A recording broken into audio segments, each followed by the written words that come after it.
I don't get all this eyeball stuff. What are they supposed to represent? Eyeballs? It's Pomo. Postmodern. Yeah, all right. Weird for the sake of weird. Oh. Ever bother to read all these great interpretations about your work? Can I just answer? Yes, you can. Is postmodernism? Postmodernism? Postmodernism? Know anything about that? No, not really. I don't know. Not really. Trick question. Isn't post usually what comes after? That is a tough question. Well, according to Billy Corgan, postmodernism is whatever the f*** you want it to be. You know this guy, right? Jackson Pollock. Jackson Pollock, that's right, the drip painter. Okay, he let his mind go blank and his hand go where it wanted. Not deliberate, not random, someplace in between. They called it automatic art. Let's make this like Star Trek, okay? Engage intellect. What if Pollock had reversed the challenge? What if instead of making art without thinking, he said, you know what? I can't paint anything unless I know exactly why I'm doing it. What would have happened?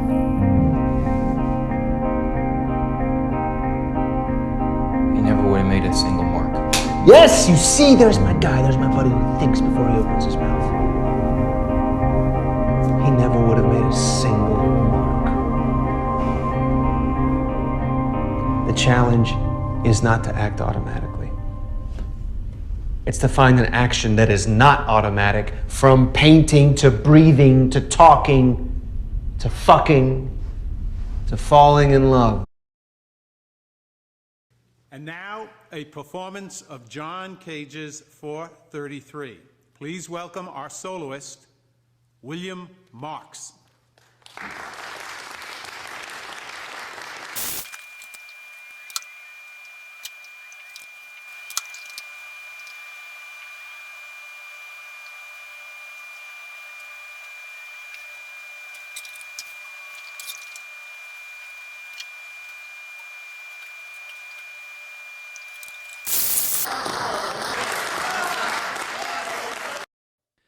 Postmodernists wanted to challenge audiences and force them to ask questions. Postmodern buildings rallied against the blandness that had gone before.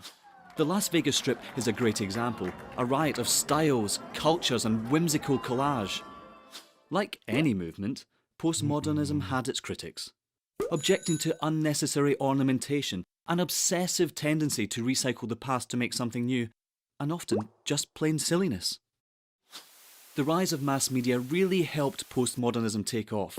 The world was interconnected like never before. For many, postmodernism was liberating, giving creative expression a dynamic, often unsettling voice. My name is Beth Beverly, and I'm a rogue taxidermist from Philadelphia. And I am here after a long journey of taxidermy competitions and phone calls and emails and a show being made called Immortalized. I went to taxidermy school and got my formal training and got all my licenses and permits. And it's an interesting business. It takes a sense of humor, and it's not for the faint of heart. And what I specialize in is, as you can see, wearables. I like to kind of accentuate and highlight what nature has given creatures and add some fantasy to what I do. I tried doing it with diaries and things, and I was finding out amazing things about me and what I'd done and where I was going. And a lot of the things that I'd done, it seemed that it would predict things about the future or tell me a lot about the past. It's really quite an astonishing thing. I suppose it's a very Western tarot. I don't know. Anyway, let's see what happens.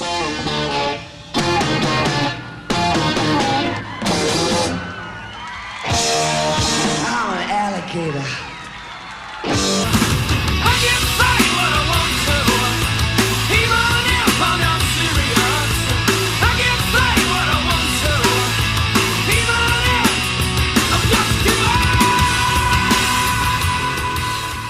Particularly kind of gratifying for you if somebody, a listener came up to you who had listened to your record and said, I listened to this song and it meant this to me, even if it was something a little bit different to what you originally intended. That's very important.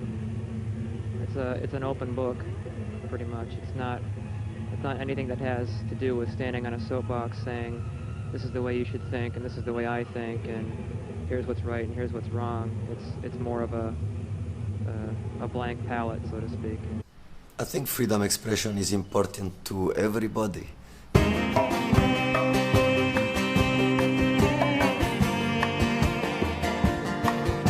Für die Politiker sind die Musiker nur solche Leute, die nur Musik machen können.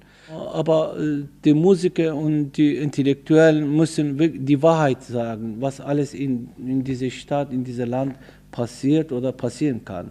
Und ich bin eine davon und ich sage die Wahrheit.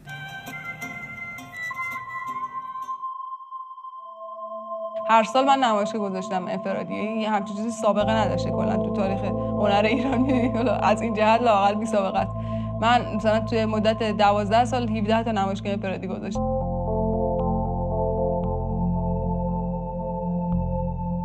وقتی که تو نمیتونی کارتو ارائه بدی، نمیتونی مخاطب داشته باشی، داری سانسور میشی. خب زن بودن جالبه دیگه، همه واسهشون جالبه، سرمایه دست مرداست. خب زنا هم چه موجودی جالبتر از ارائه دادن تصویر زن. Hearst, sell now. That's the advice of a prominent art critic and former gallery head. Julian Spalding says it's not that Hearst creates bad works of art, but rather that his pieces aren't art at all. Ambiguously titled Con Art, Why You Ought to Sell Your Damien Hirsts While You Can, says the art world has been fooled. Works selling for millions are in fact subprime, claims the author, and you should get rid of them while you're still able. Julian Spalding, you use the word worthless as a very strong word to use in the context of a man who has sold pieces for many millions of pounds. Why worthless? It's worthless. I think Damien Hirst's work is worthless as a work of art. He's not an artist. He shouldn't be in the Tate. He's not an artist. And therefore it's worthless.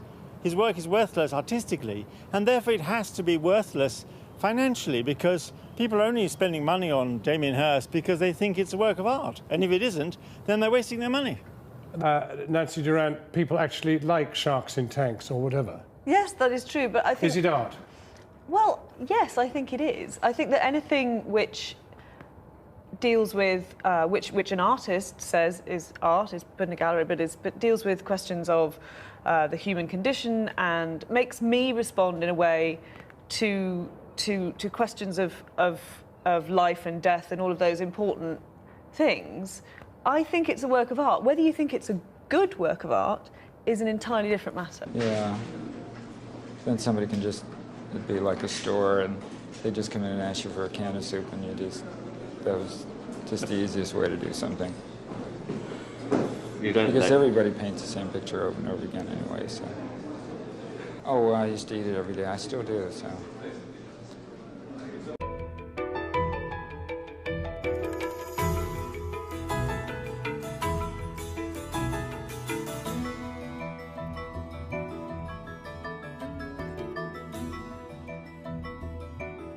Nobody before MD had asked the question in a philosophical way. Everybody said, what is art? That's the question. I say, no, that is not the question. The question is, if you've got two things, one of which is art and one of which is not, but they look exactly alike, what explains the difference? And that was my way of getting that's when I started to write about the philosophy of art. And then I realized that all philosophical questions have that same form, that you've got two things that are exactly alike, but they're momentously different, and the differences are invisible.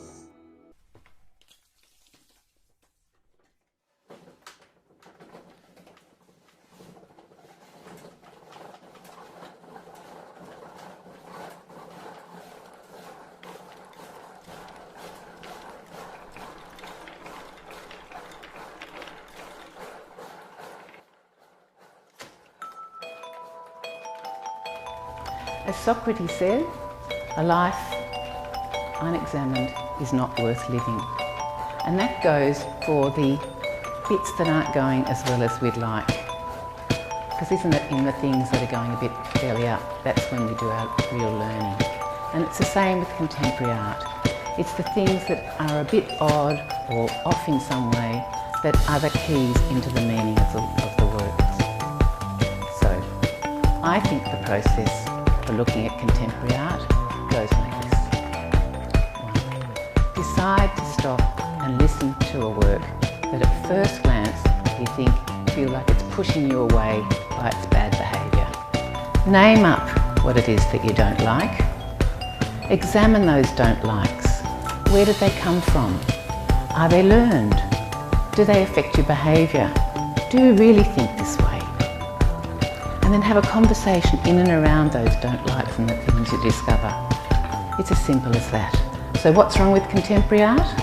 What's wrong with contemporary art is in fact what's right about it.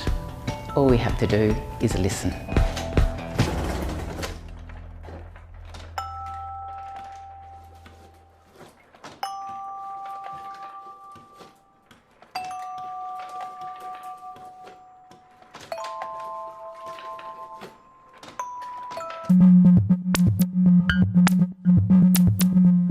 Got that. Happens all the time. Basically, rogue taxidermy is like outlaw taxidermy, I guess you could say. The scene for this work, if there is a scene, would be the rogue taxidermists, the group from Minnesota, the Minnesota Rogue Taxidermists. And they have been phenomenal in like gathering everyone together from around the world into one website, which is better than anything else that we have. There is no story behind each of these pieces. They're all part of a combined animal kingdom.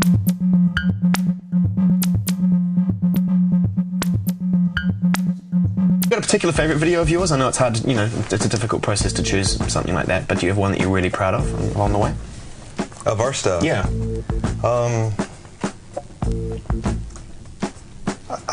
I like them all. It's a really fun process, and it's a weird process too to get to that point where we're writing the songs and Maynard's writing lyrics, and it's all kind of based on a feeling, and then you get to the album artwork and you produce that off that feeling, and then we pick a single, and then the single you try to capture that thing, and something we've always kind of played with ideas of like sacred geometry and taking major ideas or taking stuff that's like harmonious in the world, actions between people or the conscious collective or just different thinking or physical traits or repeating patterns in nature, and try to simplify those ideas down to the simplest shapes of colors, sounds, vibrations, and then build it back up. So it's basically based on that, and again, it's what we do, the four of us do as a band. My name is Alex Gray, and I'm a painter and a mystic.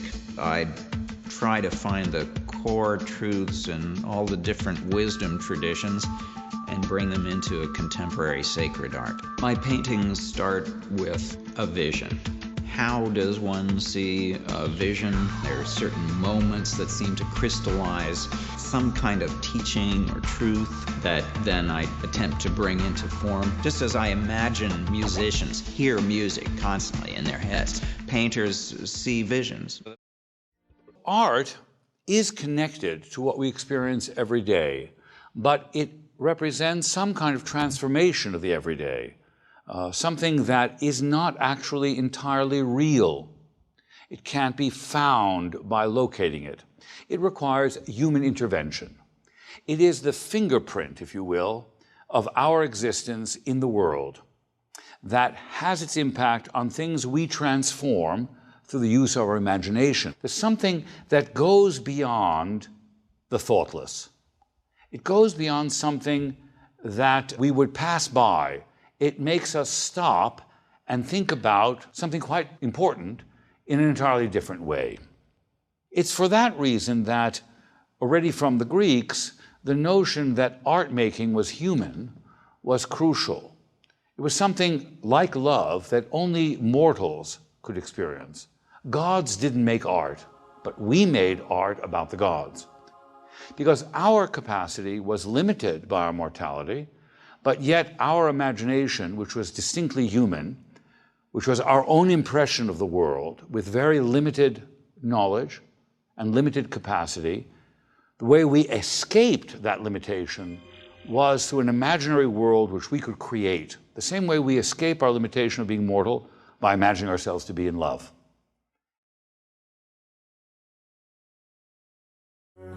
It's working with the tension and the friction, because that's where art is. That's where the art occurs. The purest art, the best forms of art, are those ones that actually capture that moment, that edge.